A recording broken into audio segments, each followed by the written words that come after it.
Hang in Dude, there. It that is. Smylie Kaufman for 61. Wow. I'm Smylie Kaufman, and this is The Smylie Show.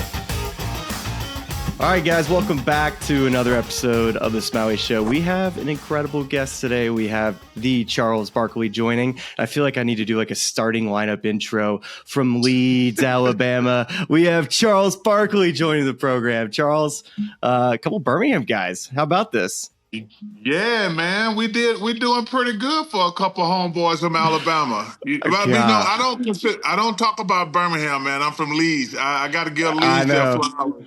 You know that I used to get to Oregon back in the day when I was at Auburn. They used to try to say I was from Birmingham. I said, "Yo, man, I'm gonna say this for the last time. I'm from Leeds." My man Jim Fife from back in the day, he says, "I understand." So, man, but you know what? You know, it's been incredible, Smylie, to be honest with you. I think about growing up in Leeds and how the best decision I ever made was going to Auburn because I got an opportunity to play right away. Mm-hmm. That was probably the best decision I ever made, you know, because it was going to be Alabama, well, UAB, Alabama, or Auburn. And all three of them are great schools, but man, going to Auburn was the best decision from a basketball standpoint and number one from a life standpoint. Because once you go to Auburn, you're part of a family for life. But it was such a cool thing to get to play right away. You know, it's so funny. You got all this going on today with the transfer portal. Did you know who was there before you went there? I said, you just wasted. I said, you just wasted. I said, because it's the number one thing I tell kids. I said, that's going to be the number one, the first time you're away from home, okay? And if you don't get to play the sport that you've been a stud in your whole life, college is going to suck. And you go there and you're like, oh, the guy in front of me is like really, really good. That's how it's supposed to be, right? Yeah. I said, did you look at, like, when I went to UAB, because it's closest. Sure. Then I went to Tuscaloosa. Auburn was the furthest away, but when I was there, I was like, okay, I'm not betting that guy. I'm not betting that guy. Okay, I'm not betting that guy. I'm not betting that guy. Oh, yeah, I'm betting all these guys. But I tell guys, I say, yo, man, I don't want to hear the education aspect. Because if you want an education, you can get it. All of them are great schools. Any college is a great school if you want to put your mind to it. But I say, as a player, that's the first time you're going to be away from home.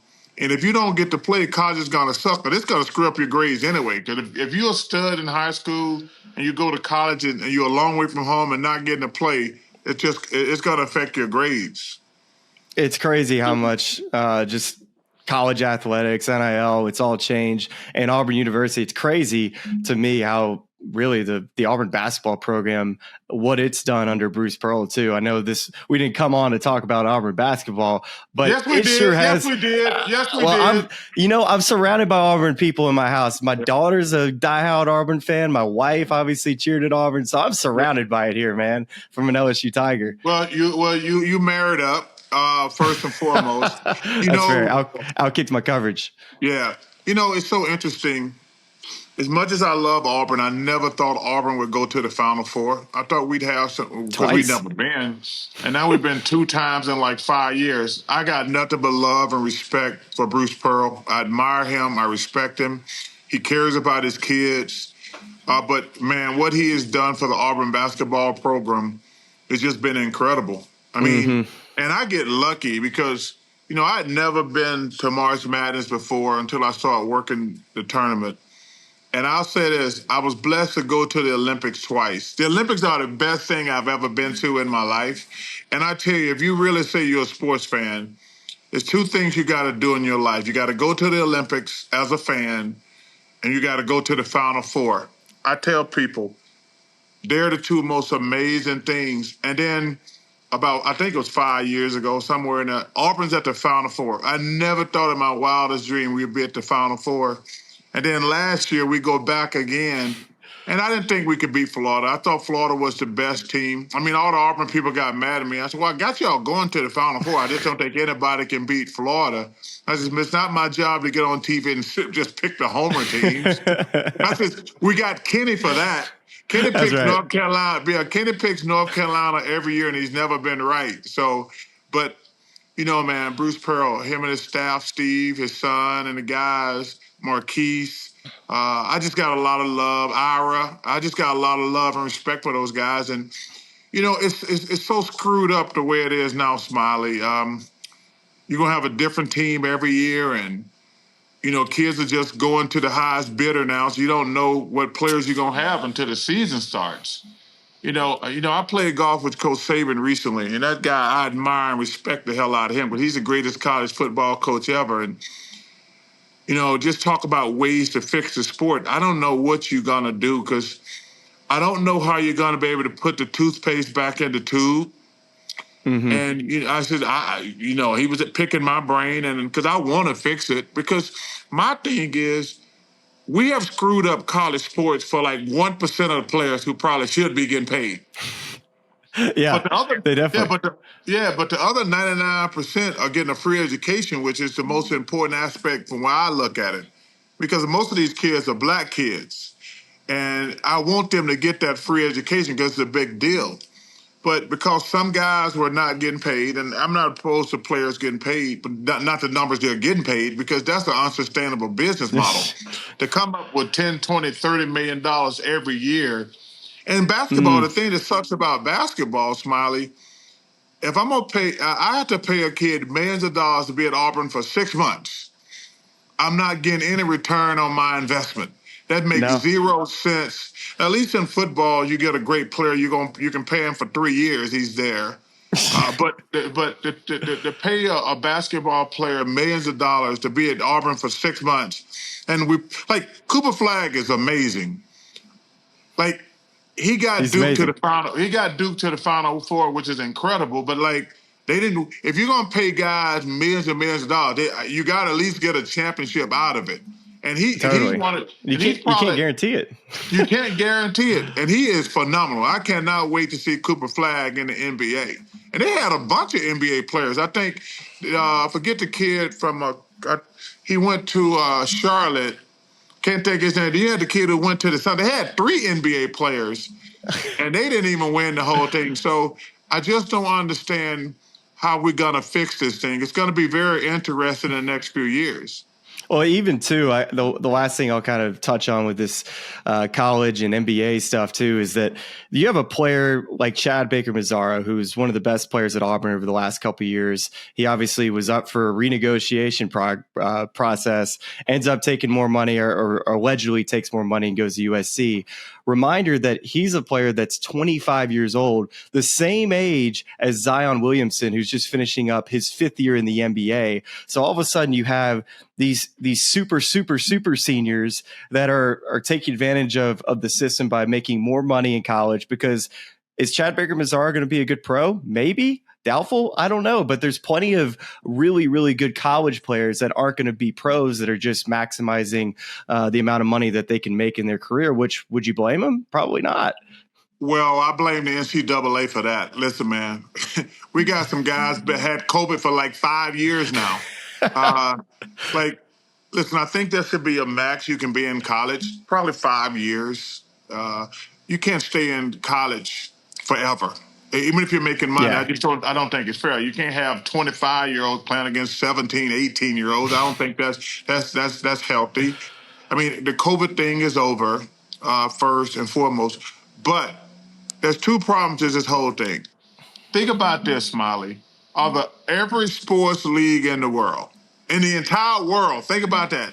Overseas, wherever. College sports is the only league in the world that don't have a salary cap. That's ridiculous. Mm-hmm. Think about that. Yeah.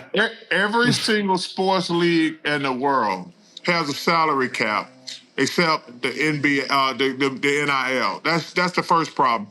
And secondly, they get to if people get to renegotiate, I want to renegotiate every year. I would love. Me too. Hey, listen. Every person listening to this podcast in the world, I say, can I go to my boss every year and say another company offer me more money? That doesn't make sense. Whatever. That makes 0 sense.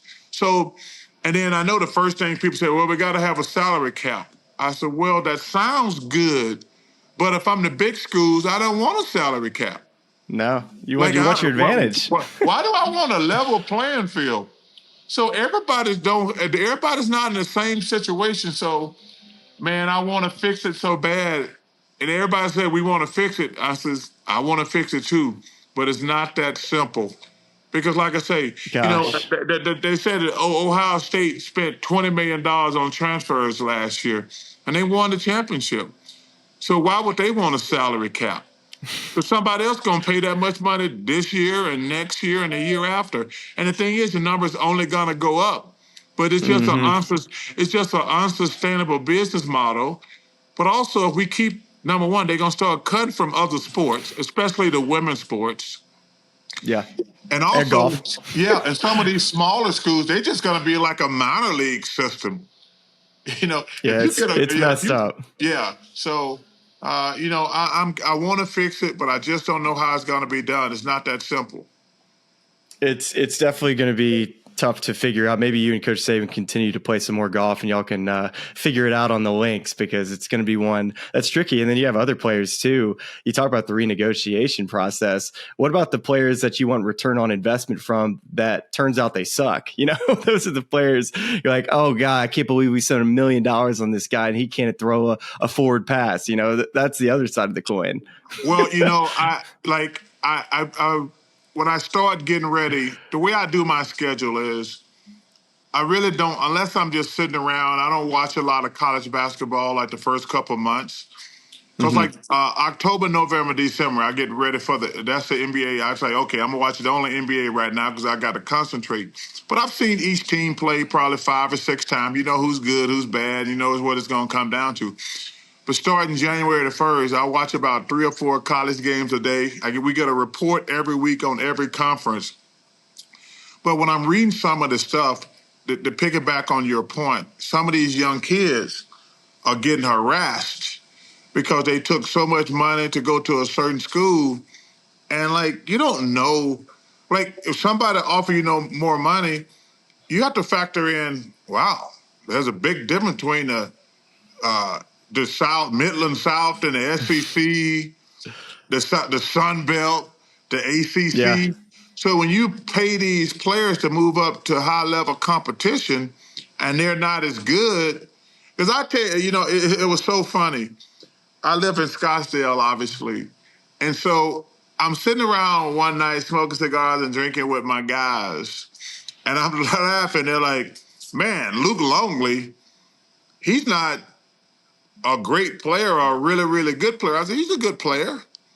They're like, well, he's not playing that great for the Suns. I says, I don't even have to look at the numbers. But number one, he was playing with Michael Jordan. Okay, so his numbers are different. But I'll bet you he's averaging close to the same. He says, what do you mean? I says, yeah, those X amount of points and rebounds he's averaging with Michael Jordan, because Michael Jordan's out there, it ain't the same as playing with some guy named Larry over here in Phoenix. So I said, you can't just go by the numbers. And I think that's what happened to a lot of college players when they take the money to move to a better conference. And they're like, ooh, there's a big difference in this conference. But guys don't even think about that. This. College golf, well, first of all, high school golf, I had to learn this. High school shape ain't college shape. You probably had to learn I'm really good in high school. When I go to college, I'm playing against better players. When I go to PGA Tour or I go to the Corn Ferry Tour, I'm playing against good players. And I go to PGA Tour, I'm playing against better players. So guys don't even understand that. They're like, I'm a good player. Yeah, you are a good player, but there are levels to this, and you have to figure it out. You definitely do. And as we I want to get your just career when it comes to TV, Charles, because you've been long respected as one of the best analysts in the game, and you really do it your own unique way. And when you got into the TV business, Charles, was it easy for you to quickly just be yourself, or did somebody want you to try to be somebody you weren't in those first couple years? No, it's interesting. I think the one thing that sucks about my job is when I have to criticize players, because I'm always a player at heart, but that goes with the job, and you find that out right now. But Totally. the guy who not hired me, who talked to me about television is a guy named Dick Ebersol. He says, "Hey, what do you think about TV when you retire? You only got a couple years left." I says, "Yeah, I don't know what I'm gonna do when I retire." He says, I think you would be great on television because I see how you handle the press. You're just a straight shooter." He says, "I think you'll be great on television." He says, "You're always going to be in trouble, but you're going to be great." And I said, "What the hell does that mean?" He said, "Charles, when people tell you they want honesty, they really don't want honesty. They want you to repeat if they agree with you." I said, "What?" He says, "Yeah, He said, people say they want honesty, but they don't." He said, and fans definitely don't want honesty. Fans want two things, Smylie. Tell me my favorite player is great. Tell me my team is a contender. Yep. And if you don't say those things, they hate you. But he says, "Hey, man, just be a straight shooter. And even people who don't like me or disagree with me, at least they say, hey, you know what? I don't like you or I don't agree with you, but I know you're not just saying stuff to get clicks." And I truly mean that because I think television is so powerful. People believe what you say, so you have to be honest. And we got a bunch of guys in our business who are full of who just do clickbait, trying to get follows and things like that. And it really drives me crazy because I would never want to disappoint the public where I just did something for money. I would never do that because I think it's just too powerful being on television. Because I always say this, there's somebody in Maine, North Dakota, South Dakota, Montana, they might be watching me. And what I say about a player, they're going to believe it most of the time. And I would never want to say something just because I was trying to get people to watch my TV show, watch my radio show, or come at me online. So I take it very serious. Like I say, that does not mean I'm right or perfect all the time, but I want to try to be as honest as possible. So the other question I have for you, Chuck, here is that the chemistry that you guys have on Inside the NBA, which, by the way, congrats on an incredible run to over 25 years on TNT, moving to ESPN for this season. But you can't fake the chemistry. And I'm curious from your standpoint, when did you feel like you four as a unit that you started to say, like, man, this could really be something special? Was it day one or was it a year or two in? When did that light bulb kind of go off for you? It takes a while because you have to understand. So it was when I started, it was just me, it was Kenny and Ernie. So it took me a while to figure out my thing. And I think we probably did 15 years, maybe 17 years, maybe not that long, 12 or 13 years together. Then Shaq came in, then there's another adjustment. So there's always an adjustment period. Right. But so there's two things that are important. Only two things that are important. The games are the first and foremost important thing. The second thing is make sure people are having fun watching, because I don't think people understand. We were on from 7 o'clock to 2 in the morning. That's a long freaking time. and nobody want to watch basketball that long. Nobody want to watch basketball from 7 to 2 in the morning. Like, I love basketball, but I don't want to watch basketball from 7 to 2 in the morning. So I try to say, if there's a dude there with his wife or a dude there with his girlfriend, hopefully a dude there with his son at some point, or even his daughter who likes basketball, I want to make sure the woman, the girlfriend, and the kids, because, most dads, like my grandson says to me, my big papa is weird. He just watches golf, football, and basketball, because that's all I'm going to watch. My grandson said that to me. My daughter sends me a video one day. He says, "You're going to go spend a day with Big Pop." And he says, "Wow." And my daughter says, she's taping the whole thing. He says, "He's weird." And he said, "Why do you say that? We have to watch golf, basketball, and football. That's all we watch." And I was like, that's true. And so to get that's back. Me too. That's it. The thing is, so I'm hoping That's that me. somebody's sitting home with one of their people like, hey, let's just have fun. But there's always adjustment period Sure. when you bring somebody new into the mix. Me and Ernie and Kenny went through it, and then when we brought on Shaq. The only problem with Shaq was, Smylie, the first show, Shaq does something crazy. The second show, Shaq does something crazy. The third show, Shaq does something crazy. We're only 3 weeks into the season. It's still October. We have to have a team meetings like, yo, man, what are you doing? He's like, I want to entertain people. I know we want to entertain people, but we're just on show 3. We got 7 more months to go. He's like, what do you mean? We can't keep doing crazy stuff every night. The joke, Smiley, became, so we had a meeting like, yo, man, you got to calm down. It's like we're still in October. We don't finish until June. So what the joke became, our producer said, how many shows do you think we get? We're probably about 6 shows before he sets himself on fire. And that became like the joke. Like, yeah, how many shows before he sets himself on fire?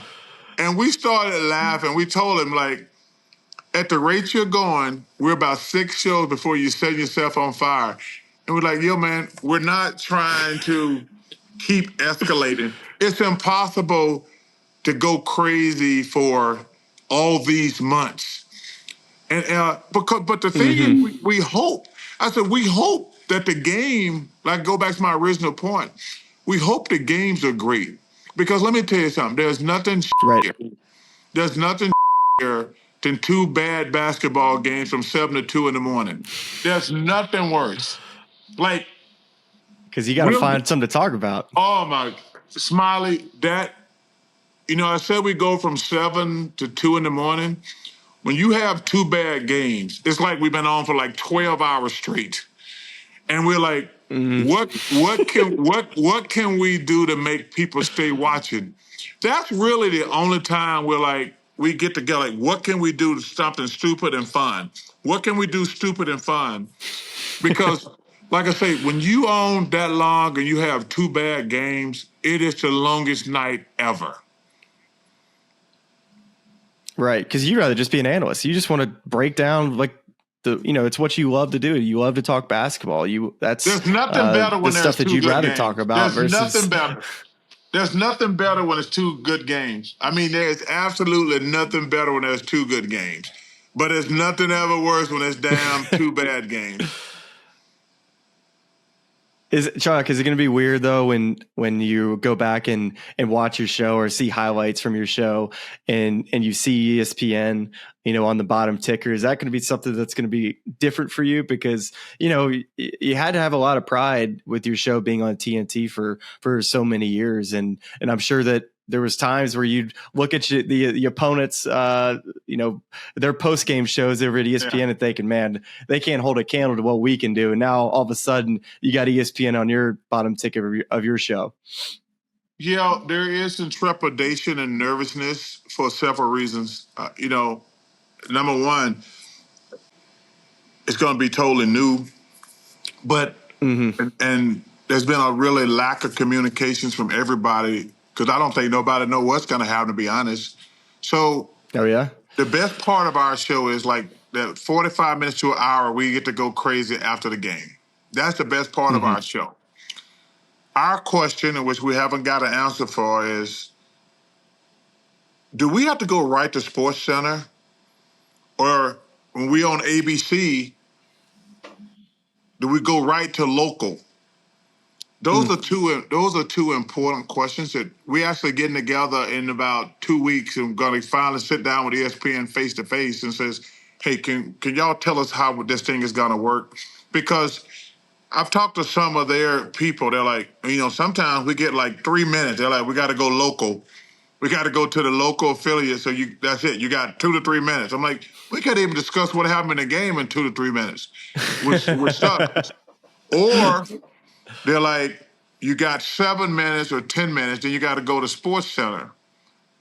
To me, that would really hurt our show because you can't really tell what happened in a game in 2 or 3 minutes. Like I like to explain what happened. But good coaching. I think the coach made a mistake. The player made a mistake here, and so it's all gonna be new. But to answer your question, yeah, it's gonna be weird. But the weirdest thing is like, yo, man, do we have to go right to local news right now, or do we have to go right to Sports Center? How much time do we have after the game to actually talk basketball? Because that's when we had some of our best communications. But we don't know. Well, like I said, we're gonna get together. I think it's the 24th. They sent us out a mass email, say, hey, can you guys be in Atlanta? ESPN is going to come down and want to explain everything. I'm so sure, let's do it. Did you consider retiring I did. through all this? You did?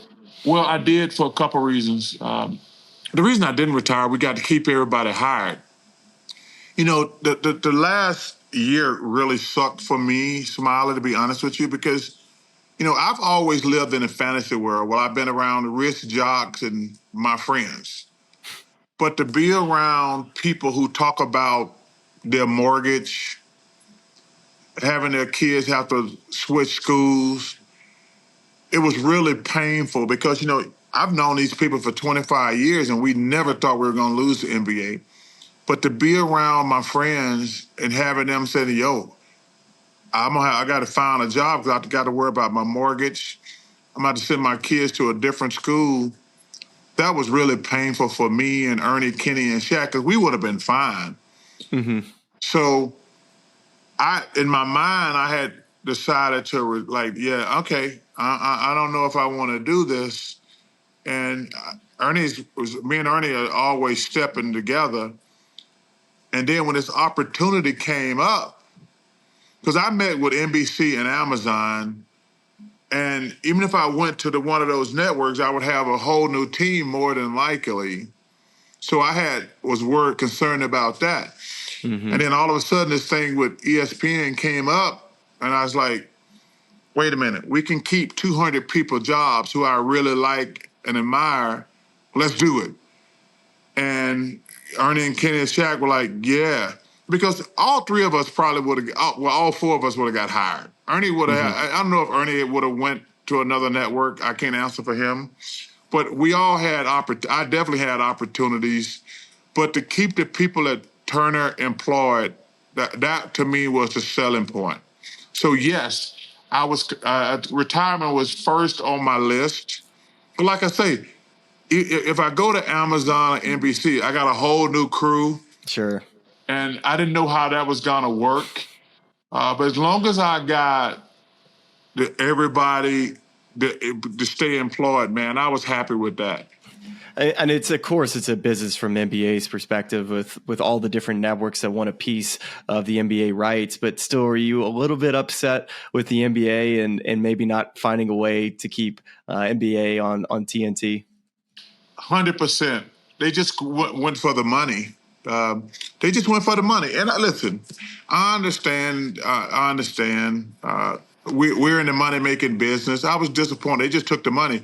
But I think one of the things they underestimated, and they're going to have to think about, how are these fans, which I know they don't give a about the fans. They just, as long as the owners and the players making money, they don't care about the fans. They got to find a way where these fans can find these games. You know, because I know certain nights they're going to be on NBC, certain nights they're going to be on Peacock, they're going to be on ESPN a couple nights, they're going to be on Amazon a couple nights. You should never disrespect your fans. And I think it's going to be interesting how fans going to find the games. Because, you know, they've been on the same nights for 40 years. Starting next year, I think ESPN still got Wednesday and Friday, but the other one's going to be on NBC and Amazon, and I'm not sure what nights. So you're going to have to be a diehard fan to find the games. And then I know NBC is going to split them with Peacock, which is another thing. So I think we have disrespected the fans, but I understand Adam Silver, who I admire and respect, he has to take the most money because the players don't give a the owners don't give a want the most money possible. Yeah, and I can understand that too. And I told you we were going to talk a little bit golf, so let's do a soft transition over to the golf and keep your analyst hat on because you've been a part of many renditions of the match on TNT, and I think there's been 8 to 9 at this point. You played in one and been on the broadcast for most other ones. So I have to ask, a lot of people want you to be calling a lot of golf. They love your honesty, and sometimes we don't quite get that full of honesty in the game of golf. So why don't you tell us a little bit about how your experience has been sitting next to Ernie, sitting next to a legend in Trevor Immelman from a player and a broadcast standpoint, and some of your favorite memories from those matches? Smylie, I have the same philosophy when I do basketball. Hey, man, make sure the fans are having fun. Ernie makes fun of me. I said the same thing before every show, like when they count down like 10, I said about 5. I said, remember, guys, it's just basketball. We're not saving the world. I said the same thing before every show. And when I do the golf match, I said, guys, it's just off. We're not saving the world. And I truly mean that sincerely. I actually always try to make sure people at home are having a good time because I'm pretty sure all the NBA players are rich. I'm pretty sure all the golfers are rich if they're in the match. I don't think they care who wins. They're probably getting a ton of money from their charity and a ton of money from appearing. So I want to make sure that the fan is having a good time. And I really mean it. I love golf. Golf is, to me, first of all, it's one of the few places you can get peace and quiet. Let's first get that out the way. I tell people, they're like, why do you play so much golf? I said, yeah, when I go shopping, people ask me why I'm at the supermarket. Well, I just came here to talk to you. I was saying to myself, I had nothing to do today. I just want to come here. Like when I go to the dry cleaner, like, what are you doing here? I said, you know what? I just came to the dry cleaner because I know for a fact that I know people want to talk to me at the dry cleaner. So for me, golf is, man, it's like therapy. I love to go out there with 3 of my friends, slap the ball around. I love to walk. I live in Philadelphia during the summer. Like living in Arizona, you have to drive all the time. I play golf every day for the last 3 months, basically. I love walking. I love being in the middle of all those big old trees. You play with 3 of your friends, and man, you just have a blast. There's a lot of trash talking. There's a lot of trash talking. It sure is. We see LeBron now starting to play a little bit of golf too. He was the one NBA guy that's, we've had Steph and all these players over the years, Michael Jordan, getting into the game of golf, and now LeBron's got the bug. Let me tell you something. I don't know what took LeBron so much. I'll say this, Smylie. Golf to me is interesting. Golf is probably the most addictive thing I've ever done in my life. Like, I got tired of playing basketball. I needed a mental break when the season was over. Like, because it's a lot. It's a lot. You get tired of training. But, man, I never get tired of playing golf. I love it. I mean, every course is different. Every day is different. And like, some days you're like, oh, I got this. I got it. Then you go out there and shoot a 95 the next day. I'm like, damn, how the hell I shoot an 80? I shot an 80 yesterday. Then now I'm like, man, I shot 92 today. But it's just so awesome. Like, I just got back. Me and the boys, we had a boys trip to Whistling Straits this weekend. How was it? Oh, it was amazing. We played the Irish. We played the Irish one day and Straits one day. Then we played Black Wolf Run a couple days. We do it. We go twice a year. We go at the beginning of the summer and go at the end of the summer. One of my friends, Jason's a member up there. And, man, we had 4 days of just unbelievable golf, great food, a lot of drinking. Wait, Charles, you know what's weird about Wisconsin? Why is that the only place you eat brats? I don't know. I mean, Germany's the only other place where if I'm going to eat brats, it would I be get over so there. excited at the turn every day to get a brats. And the brats is unbelievable. But you never eat brats. I never get brats in Alabama or Arizona. But it's Kaneka sausage here. Yeah. That's some good sausage. They had that. Me and Bruce Pearl have a golf tournament every year at Auburn to raise money for the program. And that Connect sausage on one hole, that's the slowest hole ever because everybody's sitting there chomping for like 15, 20 minutes. Oh, that Connect is unbelievable. Throw a little pimento cheese and a little pickle on a little cracker. It's the best little game day snack. And I was about to ask you this, Charles. So you're talking Whistling Straits and golf trips, and I'm sure you've played a lot of places. And is there any golf course that's currently on the top of your bucket list that you're trying to play right now? What's at the top? Where do you want to play?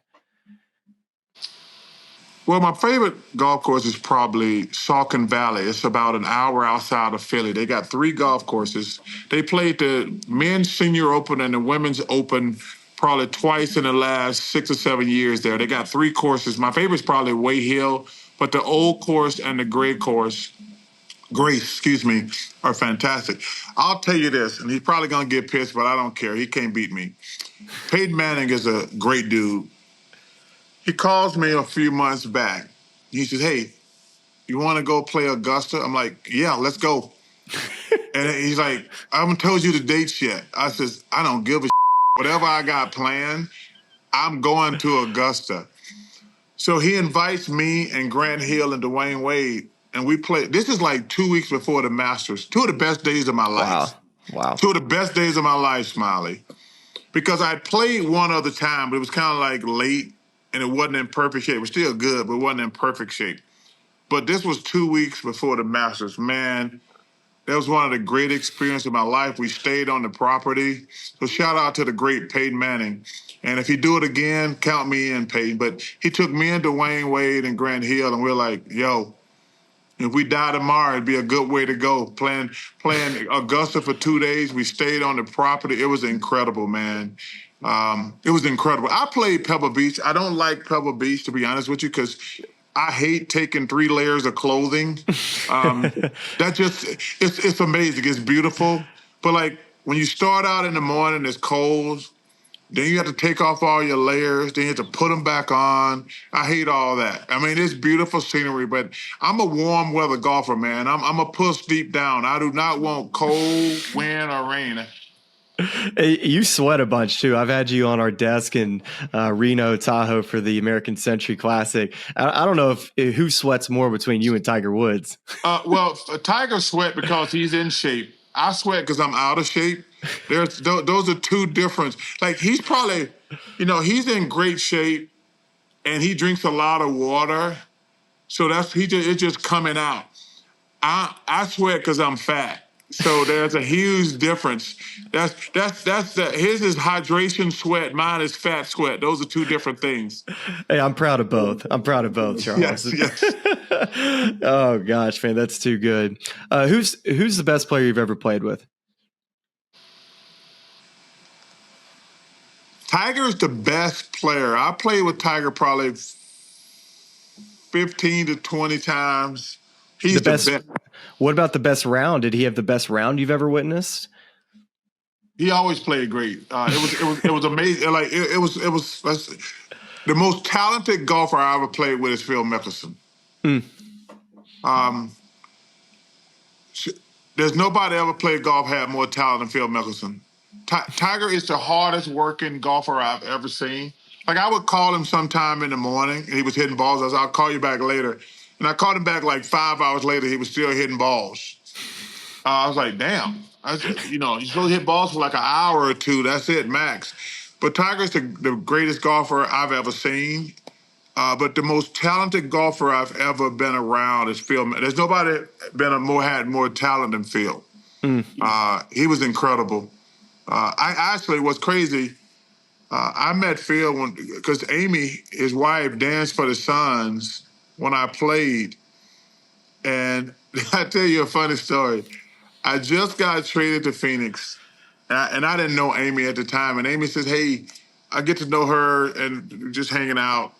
She said, would you play golf with my boyfriend one day? I'm like, sure. Just thinking like blowing it off. Just trying to deflect. I didn't know it was Phil Mickelson. So this goes on for like 3 to 4 months. And every time I say, I'm going to get around to playing golf with your boyfriend. And finally, about 4 months in, and she says, oh, my boyfriend's playing this week on tour. I'm like, tour? I thought he said he was in college. Yeah, he gets some exemptions. I said, what's your boyfriend's I said, what's your boyfriend's name? He says, Phil Mickelson. I'm like, what? You've been... Let's go tomorrow. What time are we playing tomorrow? She told me that 3 months ago. And I said, oh, we're playing next week. And I said, Amy, start the conversation with my boyfriend's Phil Mickelson. Don't just start the conversation with Joe. I don't want to play with some random dude, but start the conversation with my boyfriend Phil Mickelson want to play golf with you. Every time I saw Phil, I was like, yo, man, tell Amy to start the conversation with my boyfriend Phil Mickelson want to play golf with you. I thought you was some random dude. I didn't want to play golf with some random dude. Man, oh man. Hey, did when you left these rounds, I know you're a player that has had, there are ups and downs in the game of golf. We've all seen the videos of where you've got the little hitch in your golf swing. Somebody like Phil Mickelson, a very, very smart individual, can help a lot of players that he watches and plays with. Did Phil ever give you tips when you played with him during those years and your work with Stan Utley? I kind of want to get into that, Charles, and just kind of what made you get through your hurdles in the game of golf? Be honest with you, nothing got me through it. I had pretty much quit Smylie. I only played in charity events because it was no fun playing. I'm not gonna get on here and lie. Even though I get to smoke a couple cigars. As long as I smoke a couple cigars, I'm good. But it was not a lot of fun for probably 20 years. I had the yips basically. It sucked. I'd got down to playing with Tahoe, and I played with a couple charity events, and that was it. For friends. I'd embarrass myself for friends. And so I was at Tom Lehman's tournament, and Stan, who's the best dude you ever got to meet, said, hey, Chuck, would you give me a chance to work with you? I said, Stan, I pretty much gave up. I just can't get this. I got the block. It ain't fun. I've tried the Hank thing. I've taken lessons from everybody in the world. You're like, just give me a chance. And I said, I'm going to pass, but thank you. And finally, he was persistent. I said, you know what, Stan? Can't hurt. And Smylie is one of the best decisions I've ever made in my life. I love that guy. And we got together. He says, first of all, he said, you're a puss, I think, deep down. I said, why you say I'm a puss, Stan? He said, you won't play golf. I said, what do you mean? He says, we can't hit balls all these hours without going to the golf course. He said, Charles, you're scared to play golf. You're a puss. He says, there's no water, there's no trees on this range. I said, what? He says, we're going to go play golf. And Smylie, I'm not going to lie, it was like I got great coaching like I had in the NBA from some great coaches. I've had some shit coaches too. Let's get that out the way. But that was probably a turning point for me as a player. He says, we're going to go play golf. We're going to go to the back nine. We're going to play 9 holes. There's going to be water on the left. There's going to be water on the right. There's going to be trees.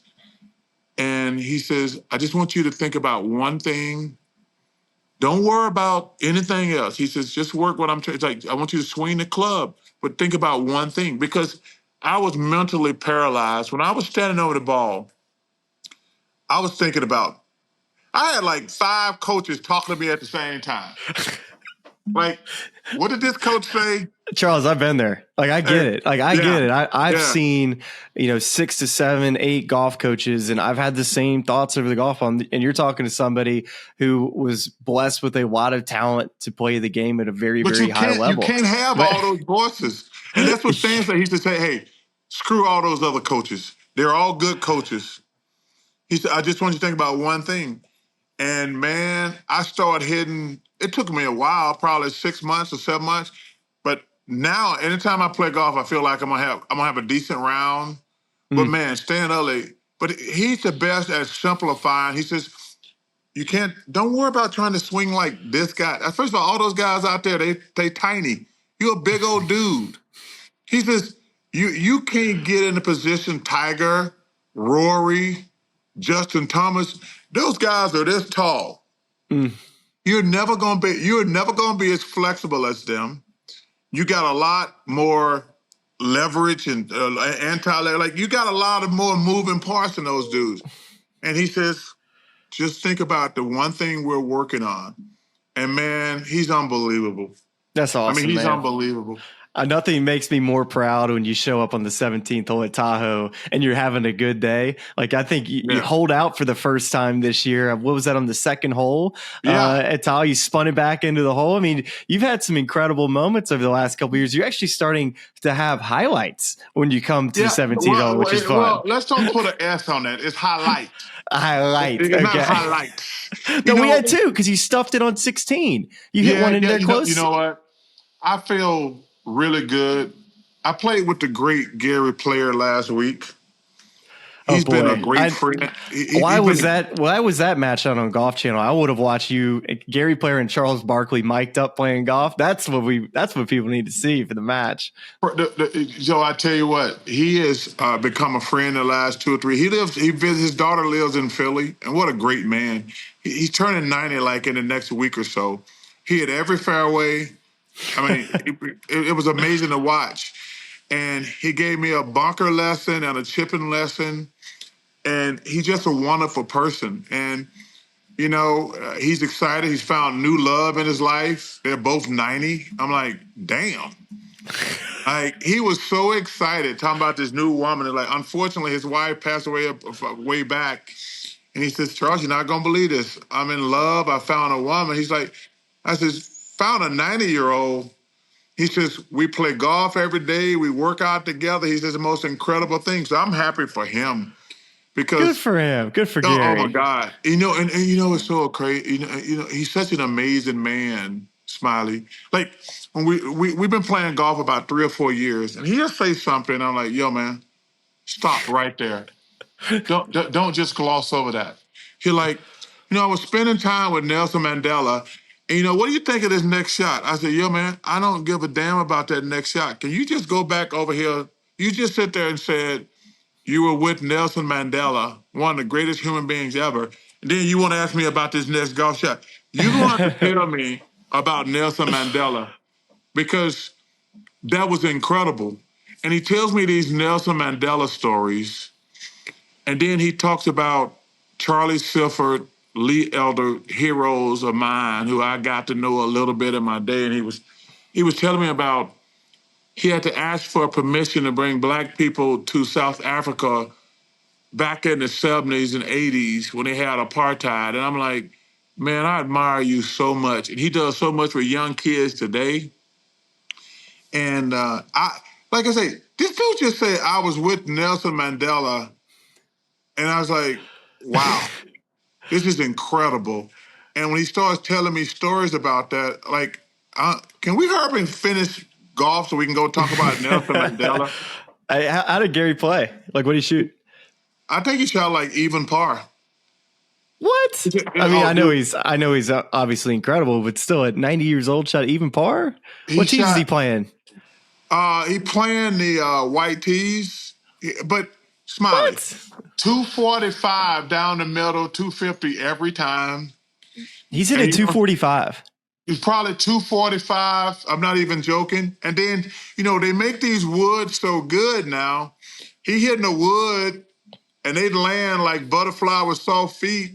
So he's hitting. He does hit woods into these par fours, but they're just He's. I think I don't think he's playing the senior tees. I think he's playing the white tees. His grandson Jordan he kind of hooks us up. He plays, and I think he beat his grandson. Gosh, it was incredible. He hit every fairway. It was incredible.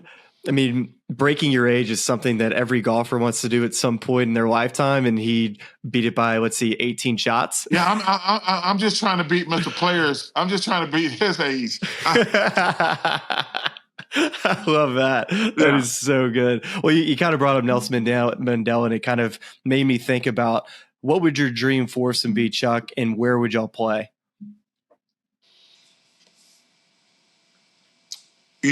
Anytime I played with Tiger, it was incredible. Because when he was in his heyday, it was something to see. It was something beautiful to see. I would like to play with Jack Nicklaus. Jack Nicklaus is probably, I think he's the second greatest golfer ever, but he's probably the most humble man, superstar I've ever met. I've had the pleasure of being around Mr. Nicklaus 5 or 6 times. There's never been a more humble superstar. And it's always an honor and a privilege to be around him. Probably Yeah. Bill Russell. Bill Russell was a great mentor and friend to me. He was incredible. He taught me a lot about my social awareness and social consciousness. And I probably have to pick one of these young whippersnappers today. I'd probably have to go with Scotty Scheffler. I like him a lot as a person. I think he got his head on straight because, fame is a very dangerous thing, especially now. It's always been dangerous. It's always been dangerous being in the limelight, but it's gotten more dangerous with every talking head has a opinion of you now. And social media. Social media is the devil. I just got into social media. Oh, you did? Because I got a vodka gin in Birmingham. If you need a vodka gin, let me know. I got you. Is it Redmont? Redmont? Yeah, Sorry. Redmont. Yeah, there you go. So you need a Redmont of vodka, let me know. I got you, brother. I fly out every week in Birmingham, and there you are waving at me with your Redmont right there as you walk through If you need any, brother, let me know. All right, thank you. So I think, number one, bless these guys for how much money they make. That's my first and foremost.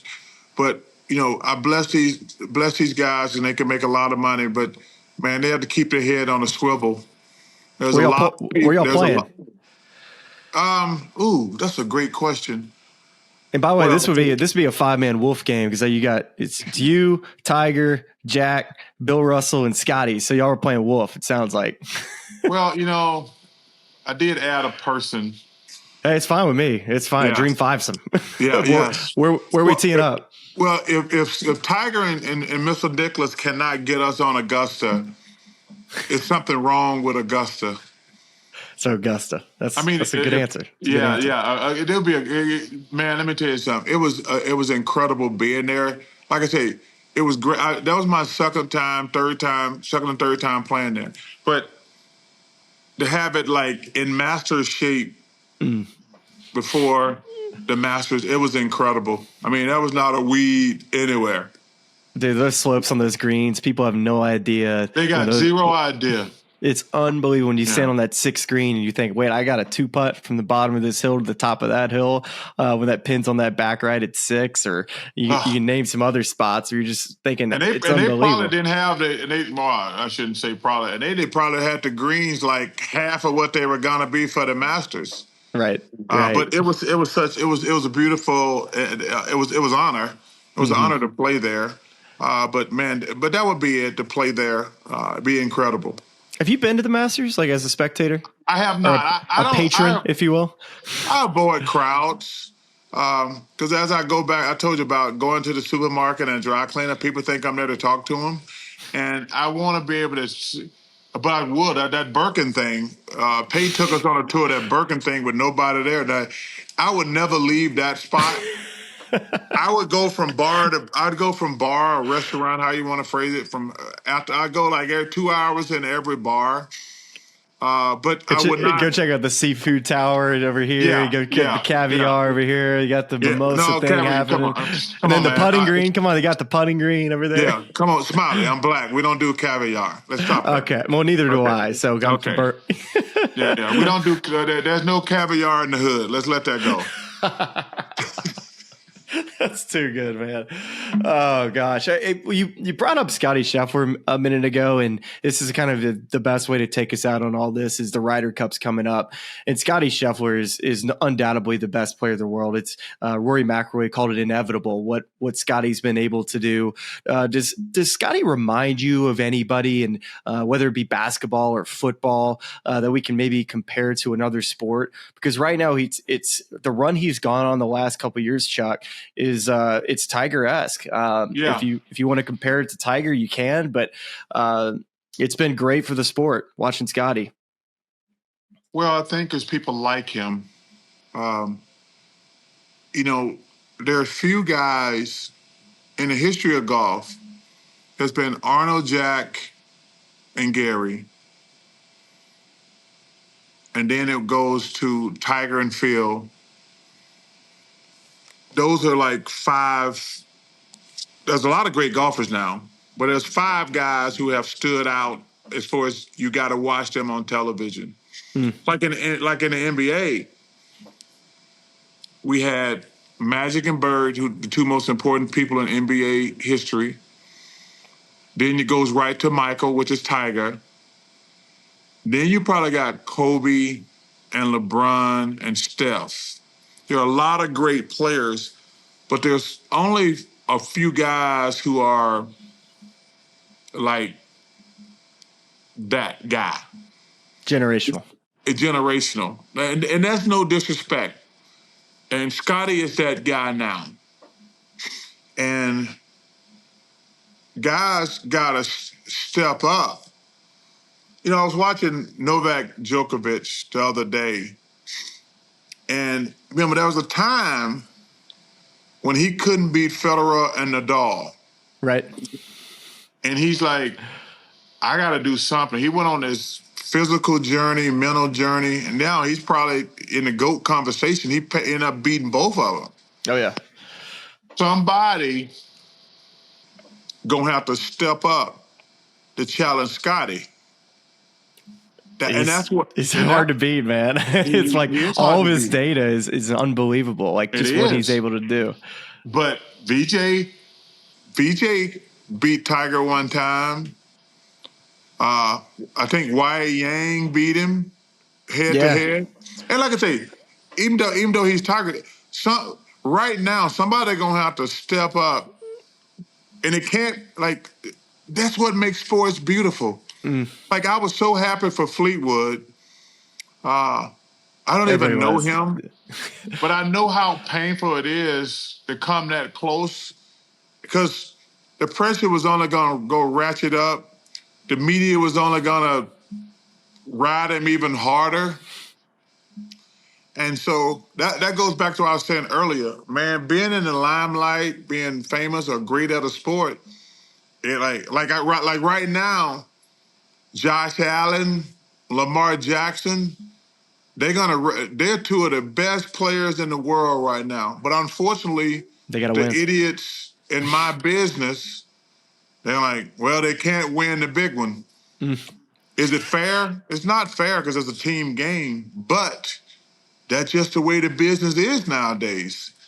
Well, they're going to be like, you guys are great, but until y'all win the Super Bowl, we're not going to give y'all the credit and respect y'all deserve. Is that fair? No, it's not fair, but that's just how it is. Yeah, especially being a team game. And I think in the game of golf, every great player has their peaks, and how long their peaks last is how you determine what this person's career is judged off of. At the end of when you look at Jack and all these guys, how long did they play their best golf? And right now, Scotty Scheffler is doing what Tiger Woods was doing for an extended period of time, where you've had, the Jason Days, the Jordan Spieths, have these JT having these really, really high level Tiger-like years, but they haven't been able to put them back to back to back. And that's currently like what we're in right now with the Scotty Scheffler era, is that he's done this year after year after year, and it doesn't look like it's going to slow down. That's the thing that gets everybody excited now. When you turn on the TV, it's like, oh boy, here comes Scotty. That's what's good for TV. It's because you know that he is built for every single moment. It is. It's great for TV, but that's the thing. Hey, we start over every year. That is the beauty of this thing. That's right. Like, he's got 4 majors, and he's got a long way to go. Mm-hmm. But we got to watch, because it's harder to win in golf than it's ever been. That's no disrespect from anybody from the past. The foreign countries have gotten so much better. That's the reason the United States won 100 Ryder Cups in a row, because those other countries were not good enough. Now every year is a dogfight. That's right. and because of Faudo, Seve, those Ian Woosnam Gary Player. These foreign countries now, man, they got so many good young players. Rory over in Ireland. So that's why the Ryder Cup is going to be like, because, I mean, we went like 100 years without losing. Because we had all the good players.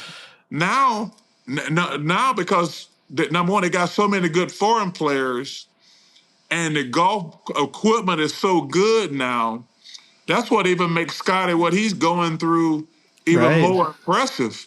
Because, man, the competition is only going to get better every year and gets younger every year. We got the kid Corbin at Auburn. Man, how good is he? Man, I was watching some highlights of is it the Curtis Cup this week? Which one? No, it was, they played the Walker Cup at Walker Cypress Cup. Point. Yeah. And that goes back to my point about Pebble Beach, man. It shouldn't be damn cold and this place. Like, guys out there freezing their butt off. I was like, see, that's why I can't go to Pebble Beach. But, Auburn, the defending national champs, I might add. I got to give my boy, Coach Nick, a little love in the Auburn Tigers. But, man, the players are so good and so young. Tiger got these guys. Number one, Tiger did two things that changed the whole game.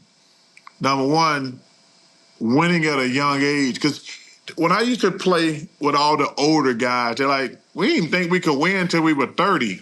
Right. Yeah. He said, like, we never thought about winning at 21 and 22. And he said, then Tiger comes out there. Now every young kid comes out there. He's like, no, I can win now. And, you talk to Curtis Strange and the guys back in the day and who I've got to know really well through the years. They're like, nobody thought a young kid could win before he was 30. Like, it's cocky, man. It's disrespectful. It's going to take me a couple years to get adjusted to the pros. It's going to take me a couple years to get adjusted to the courses. And they're like, nah, I can win at 20. That's because of Tiger. Now also he got them all working out. So it's such a different animal for these guys. So what Scotty's doing is incredible. But, man, I can't wait. But they do have to figure out this live thing, though. Because we can't have two separate tours. We can't have John Rahm, Brooks, Bryson. They're three of the best players in the world. They got to have a chance against Scotty all the time and not just in the majors. They've got to come to some type of resolution. It'll be good for the game. It would be good for the game.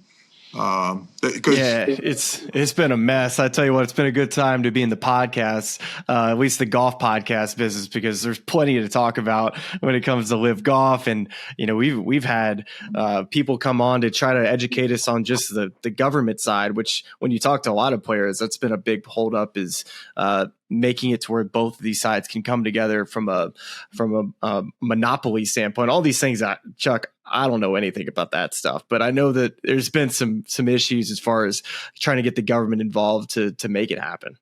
Yeah, listen, we've always had separate leagues that came together. Mm-hmm.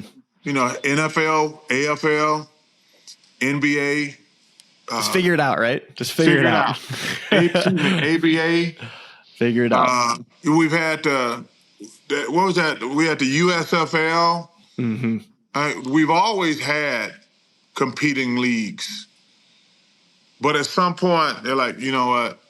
We got to have all. You got to figure it out. And listen, man, we have to always remember something. These leagues have made us all more money than we can ever dream of. We make in sports, in all sports, we make more money than any faction in the world. Think about that. I tell people, I say, yo, man, people who play sports, we make more money than any group in the world. We are more fairly compensated than any single group in the world. Like people who work for Ford, they might make a nice living. They ain't making millions of dollars. People who work at a hospital, who are important, they ain't making a gazillion dollars. People in the Air Force, they ain't making millions of dollars. Teachers ain't making millions of dollars. I mean, the guys sitting on the NBA bench who don't play making $5 million. guys who play golf, they hunt. I mean, they down to 100 now. But the last few years, the guy ranked 125th on the money list, made $500,000 a year. So more than that. More than that. So they're man, making come on, man, shut the hell up and get together. $1.5 Just get together, man, and figure out what's good for the game, because the game is the reason we make all this money, not because, because think about this. And there's only, in the NBA, we got 400 players. There's probably 50 are important. Yeah. And I don't mean that as a slight. But you get it from a TV standpoint. Like, you know who you guys key in on every day on a rundown. It's like, hey, we're going to talk about this guy. But, like, you ain't talking about the fourth, unless it's like a sixth guy who's just absolutely taking the team to the next level. The number 10 guy on an NBA team, nobody knows who the hell he is. He's making $7 to $10 million. Come on, man. And number one, bless him. Bless him. But come on, man. You're making money because you play on a team with Steph Curry, Draymond, or you play with Shea Gildress, Chad Hungerman, and Jalen Williams. I love Naz Reid. Played at LSU, but that he was the sixth man in Minnesota for a while. I don't know if he started this last couple of years, but he makes a lot of money because he plays with Ant. You know? Yes. And bless him. And he's making millions and millions of dollars. Yes. Crazy, right? But I tell you what, one of the best events that we have in the game, and there's no money involved. And I think this is a lot of the conversation why people think Europe wins this event more often than not, and why they've outperformed the United States. And you brought it up earlier, the Ryder Cup. We're coming up on a couple weeks now in Bethpage in an extremely hostile environment. Typically professional players, Chuck. We have everybody cheering for everybody out there. You know, they cheer on good shots, but this week in particular, I think you're going to have a New York crowd trying to cheer on Captain Keegan Bradley and this United States team to win. And I don't know if you saw this, but Rory McIlroy had said that winning an away Ryder Cup may be one of the best accomplishments in the game of golf right now. What's your take on who you think potentially is going to edge out at this year's Ryder Cup? I think what Rory said is one of the smartest and coolest and important things. Like, I 100% agree with him. It's easy to win when you got everybody cheering for you. I think I as a player, I love the hostile environment because you got those 12 guys, you got the coaches. That's it. There was nothing better than sticking it to them. There was nothing better. I think it's going to be awesome. Did you like playing away games more? Like going into a hostile environment, like in a can't lose, or did you like having home games? I loved it. Now, first of all, let's get one. I prefer to have that game at home. Let's get that out the way. Sure. But your senses are so ready when you know it's just those guys in that locker room. You know, ain't nobody gonna be cheering you. Yeah, I love that environment. When you went to Boston Garden, that was crazy. The old Chicago Stadium, those were the two toughest places I've ever played. Cause they were right on you. Mm-hmm. They didn't start building these massive stadiums until later. But when the crowd is right beside you, talking about your mama and people in your family, and there's nothing you can do but take it, that was always awesome. But the Boston Garden and the old Chicago Stadium, those are the two most hostile environments I've ever played in. So I used to love it. Oof. But I can't wait for the Ryder Cup. I think it's always exciting. I think representing your country, I told you, man, on the first Dream Team, when they put them gold medals around our neck, and, you know, I'm with Magic Bird, Michael Jordan, and Karl Malone, Patrick, and Irvin, all these guys, man, we didn't realize how emotional it was. Like, we all had goosebumps. Actually, this flag here, I got everybody to sign this. It's one of my I see the signatures now. I didn't see that originally. It's one of my coolest possessions. I got an autographed jersey. I'm in my workout room. I got a signed jersey from everybody on the wall in here. Oh, wow. But this is one of my most prized possessions. I got everybody to sign this. That's but so man, cool. ain't nothing better than representing your country. It's one of the coolest things ever, plain and simple. Man, it's going to be amazing. Can't wait to watch this year's Ryder Cup. But I real quickly, talking about Europe showing up into New York, they're going to have an experienced team. 11 out of the 12 guys from the team that really took advantage of that United States team back in Rome are going to be running it back. When you showed up into a hostile away environment with a team that you've had experience with going into battle with, how much of an edge did you feel that gave you showing up feeling like all your guys could handle this moment versus a team that maybe was a misfit of characters that haven't had battle experience together? Do you think that makes a huge difference too, heading into New York? No, I don't think it makes a difference because the environment going to be so different. Everybody was like, "Oh, Rory, I love you so much. I gotcha. Ludwig, I love you so much." Like, they're not going to be saying that in New York. Nobody's singing songs. Nobody's no. So now the only way to shut that down is to play well. Right. So is it knowing everybody a plus? Yes. But the environment going to be 100% different. Mm-hmm. You're not going to be able to look over there and see your cute little girlfriend with the bunny eyes or your little wife over there. No, that won't be. Those drunk fools in New York, like, that won't be happening. So I understand you're like, well, we got the same team. Yeah, you got the same team. But if you think this environment, everybody lovey-dovey with you over there in the island where everybody's telling you how great you are, and these people up here, because New York is going to be ready. Oh, yeah. They're going to be ready. Listen, and the first thing I'm going to do,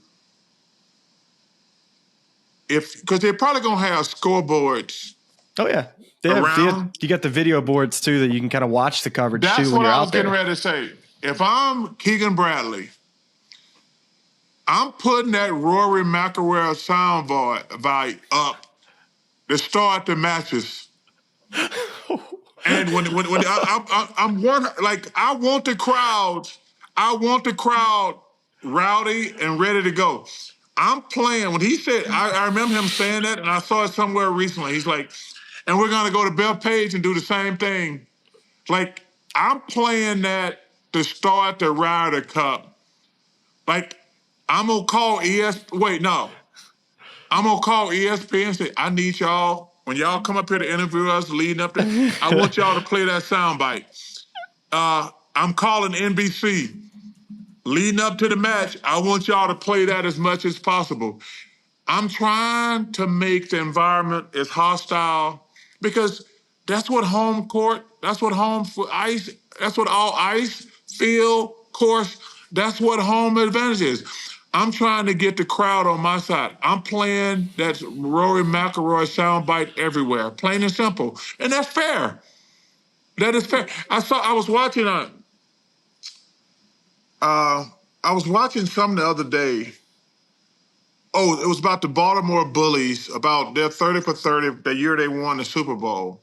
Mm-hmm. And they put the coach, they put on the board before the game when he was talking about, the coach said, yeah, we're the best team in the NFL. When Baltimore comes here next week, we're going to punch him in the mouth. The coach he says, I'm not putting plays in there. I'm just putting this tape. I got it. But you use everything to your advantage. They put that up there. And when there's like the ball, I think they said it was the Tennessee Titans said we're the best team in the NFL. And when Baltimore comes here, Eddie George's gonna run wild on them. He says I didn't have to tell my team anything. I just put what Eddie the Titans, I forget when they had moved. So you used everything. I'm putting that Rory McIlroy all over ESPN, all over NBC, but I'm definitely bringing it to the course, plain and simple. Man, I think you're onto something, Chuck. I think you're onto something. I want to see this crowd absolutely insane. I'm excited for the Ryder Cup too. And what's your final prediction? U.S. or Europe? Who gets it done? Oh, I think the home and because I think New York is a different animal. I truly believe that. I always tell people, New York, Philly, Boston, their fans are different. When we played the Knicks in a playoff series, and I hadn't seen it in person until last year. And when we were up there for the Indiana series, we only traveled for the conference finals. Right. New York is a different animal. It kind of gave you flashbacks, huh? It was so exciting to be there. It was so exciting to be there. And you factor in golf and drinking in New York, man, it's going to be electric. Makes my hand shake. It's going to be electric. And I cannot wait. I cannot wait. All right, so U.S., is that what we're going with? We're going U.S., brother. All right, because if you would have gone Europe, we might have to take the flag down above you. Hey, I listen. I do agree with Rory. Winning on the road in a big game is better than winning at home. Any jock will tell you that. Not 100%. a regular game, but a big game to shut everybody up. There's nothing like it. I'm not going to lie.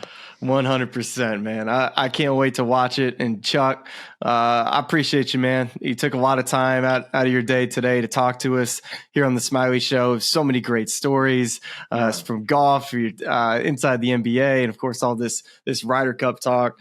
It really has been great, and we still haven't played together yet. And next time you're in Birmingham, please give me a shout. We need to head out to Shoal Creek's about to do a renovation project starting, but Vestavia Country Club, which you've been out to before. Love to have you out, play some golf. When you working again? Let's see. I'm going to the Ryder Cup. A couple weeks for the Ryder Cup. Are you home until then? Yeah, I'll be home. Right. We're having a baby in October, so yeah, I know. I saw the missus out in Tahoe. That's right. So when's the baby due? October 1. Okay. Charles Kaufman. It rolls off your tongue. Yeah, we'll call him Chuck, little Chuck. My granddaughter's name is Charlie, so. Oh, that's great. I love that. Yeah, brother. You take care of yourself. Please give my best to the missus, and Thank y'all you, be Chuck. safe. All right, War Eagle this time, all right? War Eagle, brother. I appreciate it. All right, bro. See you. Thank you. Yes, sir. I listen to this podcast. It's really cool. And all of our lovely fans and subscribers, but make sure you like and subscribe. It's cool to see what you guys are doing. I know golf fans appreciate it, but we do too, so please keep it up. For all the good people at YouTube, like and subscribe. You guys have some good takes, so I'm happy to come on and shoot the